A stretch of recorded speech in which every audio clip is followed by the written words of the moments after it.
नमस्कार दोस्तों, जय हिंद, जय भारत। दोस्तों, आज हम इस वीडियो में जानेंगे रीति मुक्त काव्य की विशेषताएं लिखिए।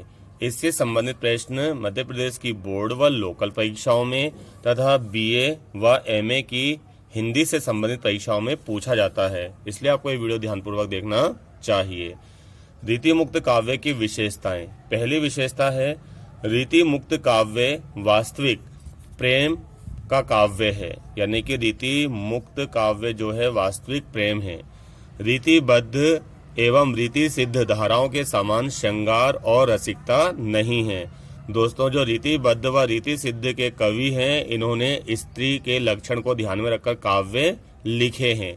स्त्री के लक्षण क्या होते हैं? उनका हंसना, ठुमकना, मटकना, लजाना, शर्माना आदि, ठीक है ना। और ये राजाओं को प्रसन्न करने वाले काव्य हैं, ठीक है, जबकि रीति मुक्त राजाओं को प्रसन्न करने वाला काव्य कतई नहीं है।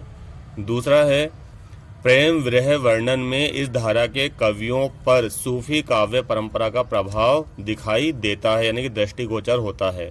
यानी कि इसमें प्रेम विरह यानी कि प्रेम और बिछड़न का वर्णन इस धारा के कवियों ने किया है। इन कवियों पर सूफी काव्य परंपरा का प्रभाव देखने को मिलता है।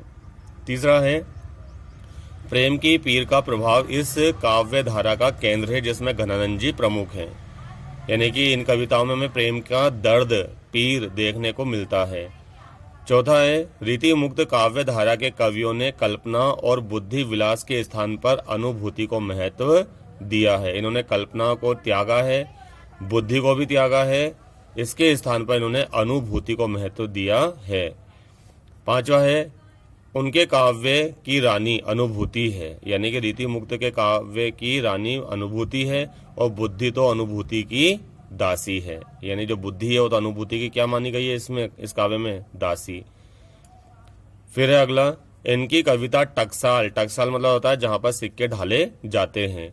इनकी कविता टकसाल में ढला सिक्का नहीं, झरने की मुक्त जल धारा सी निर्मल है। यानी कि यहाँ पर कोई टकसाल में ढले हुए सिक्के नहीं है इनकी कविताएं, ये झरने की मुक्त जलधारा सी निर्मल है। सच्चे प्रेम की अनुभूति इनकी कविताओं में।